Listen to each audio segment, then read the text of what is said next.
Iran Daily Briefing. Saturday, April 18, 2026.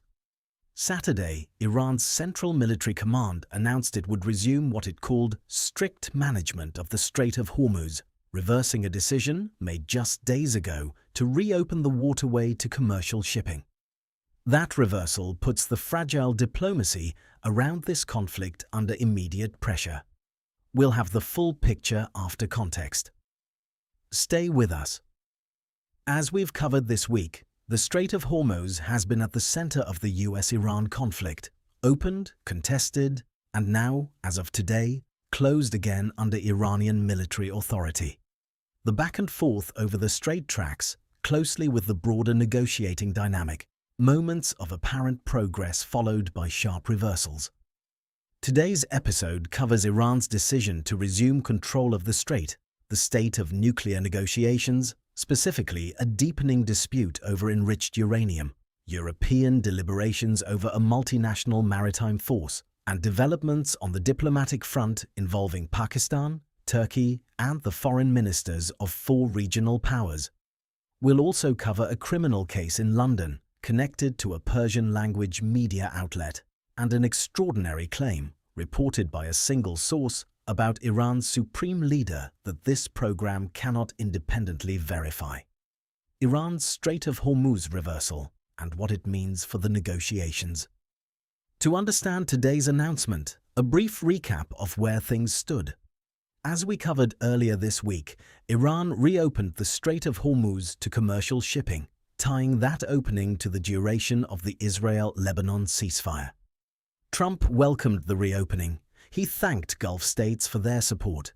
He posted on social media suggesting a peace deal could come soon.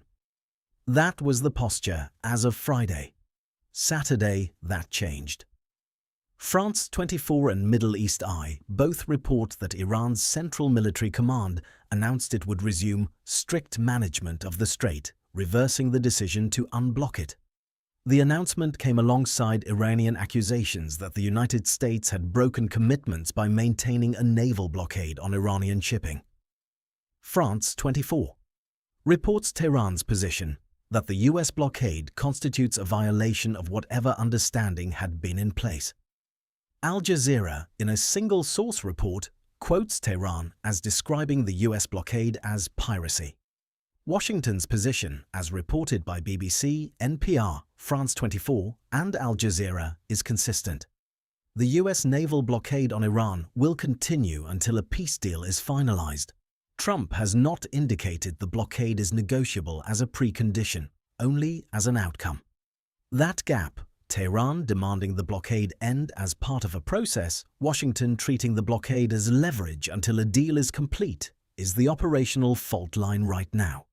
It is worth being precise about the sequence of events this week because the sequencing matters. Iran's de facto restriction of the strait, according to France 24, lasted nearly 7 weeks before Tehran declared it fully open for commercial trade. That opening was conditional, tied to the Lebanon ceasefire. France 24 reports that Macron welcomed the opening but called for its unconditional reopening, signaling European concern that the conditional framing left the strait's status uncertain. That concern now appears justified. BBC, Al Jazeera, and France 24 all report that Trump welcomed Tehran's announcement that the strait was open and thanked Gulf states for their support. That response, welcomed by multiple outlets, was the posture as of the opening. His parallel maintenance of the blockade, which Tehran is now citing as justification for the reversal, was also widely reported. Al Jazeera reports that Trump, speaking separately, warned that the US would have to start dropping bombs again if no deal is reached. BBC reports he announced the naval blockade would continue until a peace deal was secured. The net picture on Saturday: the strait is again under Iranian military management. The US blockade on Iranian ports remains in place. Both sides are still talking, or signaling willingness to talk. But the gap between their stated positions is concrete and unresolved. What to watch? Whether Iran's strict management announcement translates into physical interference with commercial vessels or whether it remains a declaratory position. The distinction matters. The first is an escalation, the second is a negotiating signal. Story 1. The nuclear uranium dispute.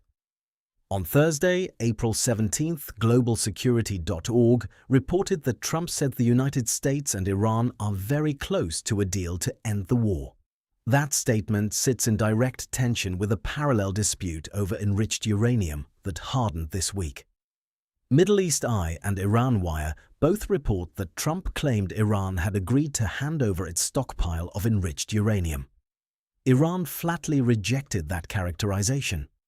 Al Jazeera reports that Tehran denied agreeing to any such transfer. Middle East Eye reports that Iranian Foreign Ministry spokesman Ismail Bakai told state television on Friday that Iran's enriched uranium stockpile would not be transferred anywhere. A separate Middle East Eye report quotes Iranian official Ebrahim Rezai saying Tehran will not accept the uranium being transferred out of Iran and denied that any commitments to do so had been made. Two named Iranian officials, one direct denial. Washington and Tehran are publicly describing the state of nuclear negotiations in incompatible terms. What to watch? Whether any formal written framework emerges from ongoing talks that addresses the uranium transfer question with specificity, or whether this dispute continues to play out through competing public statements. Story 2. The USS Rafael Peralta and European deliberations. The USS Rafael Peralta incident and European deliberations over a potential multinational force reflect the Strait's uncertain status.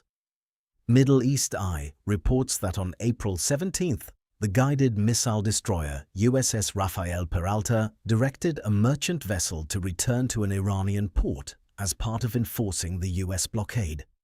That is a concrete illustration of how the blockade operates in practice. US naval vessels intercepting commercial shipping and redirecting it. On the European side, France 24 reports that French President Emmanuel Macron and British Prime Minister Keir Starmer met at the Élysée Palace to host a video conference with European allies on the possible deployment of a multinational force to the Strait of Hormuz. No decision on deployment was reported. The meeting itself, at the level of heads of government with multiple European allies on a video call, indicates that the question of a European maritime presence in the Strait is being taken seriously at the highest levels. What to watch? Any formal communiqué or announced decision from European capitals following that Élysée meeting on the multinational force question. Story 3. Regional diplomacy. Pakistan, Turkey and the foreign ministers. Pakistan is playing an active diplomatic role in this conflict, and two separate tracks were in motion this week. Al Jazeera reports that Army Chief Asim Munir traveled to Tehran as part of a diplomatic push for further US-Iran talks. Separately, Al Jazeera reports that Prime Minister Shehbaz Sharif traveled to Turkey as part of efforts to facilitate another round of negotiations. Those two tracks, military-to-military engagement in Tehran and political-level engagement in Turkey, run in parallel. Also on April 17th, Middle East Eye reports that foreign ministers from Turkey, Pakistan, Saudi Arabia and Egypt held talks on the sidelines of the Antalya Diplomacy Forum. Whether any joint communiqué or shared position from that April 17th gathering has been published is not yet confirmed in today's reporting. What to watch? Any joint statement from the Antalya participants and whether Pakistan's dual-track engagement in Tehran and Turkey produces a concrete proposal for the next round of US-Iran talks.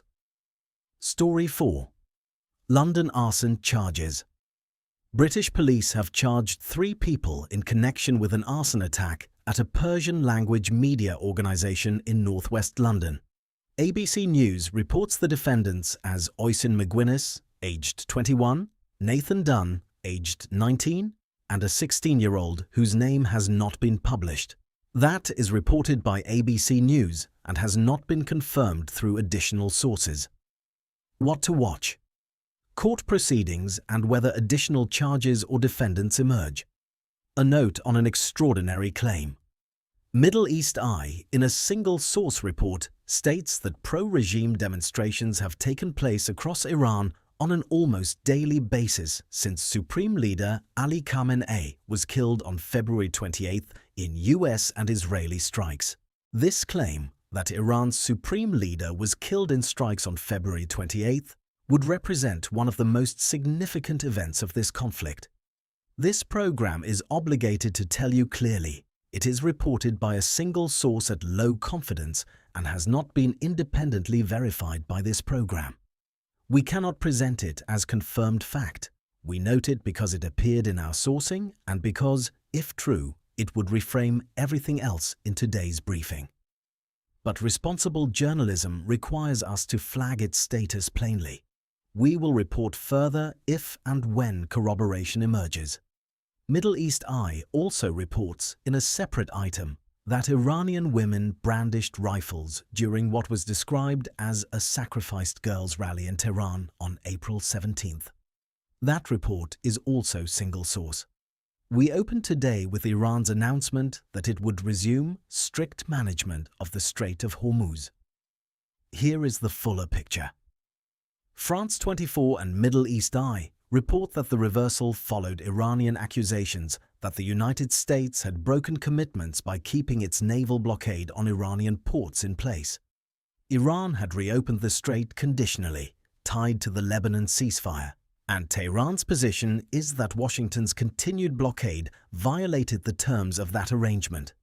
France 24 reports that Trump, for his part, maintained the blockade would continue until a peace deal is complete. The USS Rafael Peralta's interception of a merchant vessel on April 17th, directing it back to an Iranian port, is the clearest documented example of that blockade in operation. Iran's Saturday announcement is its stated response to that continuing pressure. The strait is open, closed, and contested, sometimes within the same week. Several threads are worth tracking closely over the next 24 to 48 hours. First, the Strait of Hormuz. Iran has announced resumed strict management.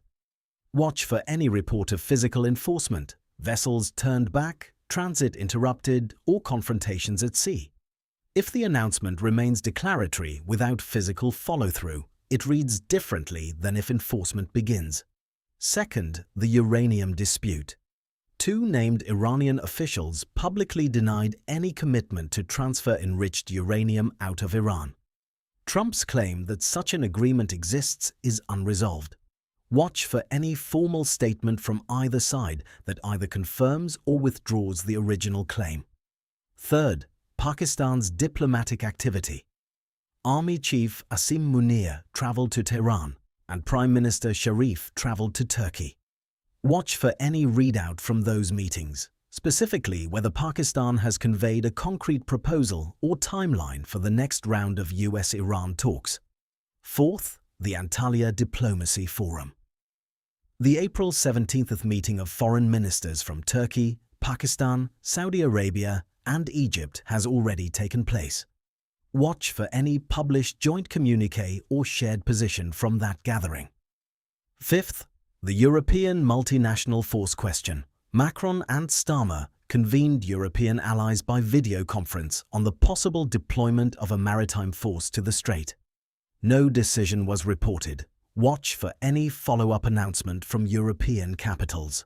Finally, the US Treasury waiver reported by Middle East Eye, a waiver allowing delivery and sale of sanctioned Russian crude, applying to vessels loaded as of April 17th and authorizing shipments through May 16th.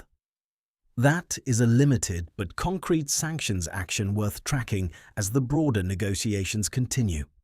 Today's briefing covered Iran's reversal on the Strait of Hormuz, the sharpening dispute between Washington and Tehran over enriched uranium, the USS Rafael Peralta's enforcement of the US naval blockade, European deliberations over a multinational maritime force, Pakistan's dual-track diplomacy in Tehran and Turkey, the Antalya foreign ministers meeting, charges in the London arson case, and an unverified single-source claim about Iran's supreme leader that this program flagged but cannot confirm. We'll be back tomorrow with the latest. If you found today's briefing valuable, subscribe wherever you listen to podcasts. New episodes every morning.